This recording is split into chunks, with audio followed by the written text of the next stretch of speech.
Hello, our devotion today is from Ruth chapter 4. We're almost to the end of Ruth. I think this is our next to last devotion on Ruth, and we'll have to decide what we want to do next after Ruth. But today we're going to focus on this story. Boaz has agreed to redeem Ruth, that is, marry her, claim her from her widowhood.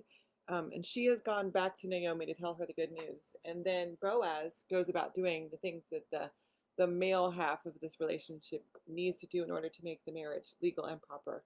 So this is what he does. Meanwhile, Boaz went up to the gate and sat down there.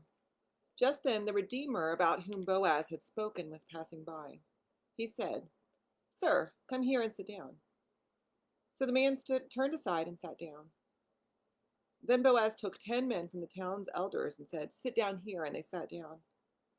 Boaz said to the Redeemer, "Naomi, who has returned from the field of Moab, is selling the portion of the field that belonged to our brother Elimelech.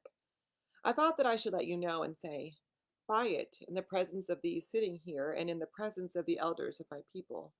If you will redeem it, redeem it. But if you won't redeem it, tell me so that I may know. There isn't anyone to redeem it except you, and I'm next in line after you." He replied, "I will redeem it." Then Boaz said, "On the day when you buy the field from Naomi, you also buy Ruth the Moabite, the wife of the dead man, in order to preserve the dead man's name for his inheritance." But the Redeemer replied, "Then I can't redeem it for myself without risking damage to my own inheritance. Redeem it for yourself. You can have my right of redemption because I am unable to act as Redeemer." In Israel in former times, this was the practice regarding redemption and exchange to confirm any such matter. A man would take off a sandal and give it to the other person. This was the process of making a transaction binding in Israel.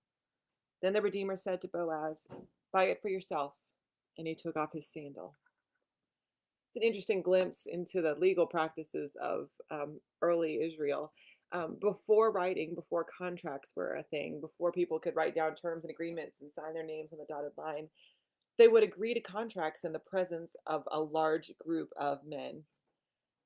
That way they could say, had witnesses essentially who could say this were the terms if anything went wrong.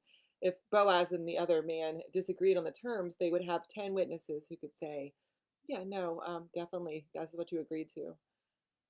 And so what happens is the Redeemer, the person who is next in line, is responsible for buying the inheritance. And so Naomi offers to sell her son's land to Ruth's Redeemer in exchange for her hand in marriage. Now, this language of buying and selling Ruth as if she's property is really hard for modern ears to hear. It's really hard for us to hear that he's buying her in the same way he's buying land. It's just, it brings back all these memories of the way women have been treated over time. And so it's hard for us to hear. But what's important to remember, we use this language about redeeming and being paid for all the time. We talk about it when Jesus dies on the cross. We say that Jesus paid for our sins. Jesus bought our sins on our behalf. Or when Presbyterians pray the Lord's Prayer and we say, "Forgive us our debts as we forgive our debtors," it's a way of saying we buy out our sin. Forgive us, buy it from us, take our sin from us. And really it just means exchanging something of value for this thing that is important for my redemption. I wonder how often we're willing to exchange things of value for our own redemption.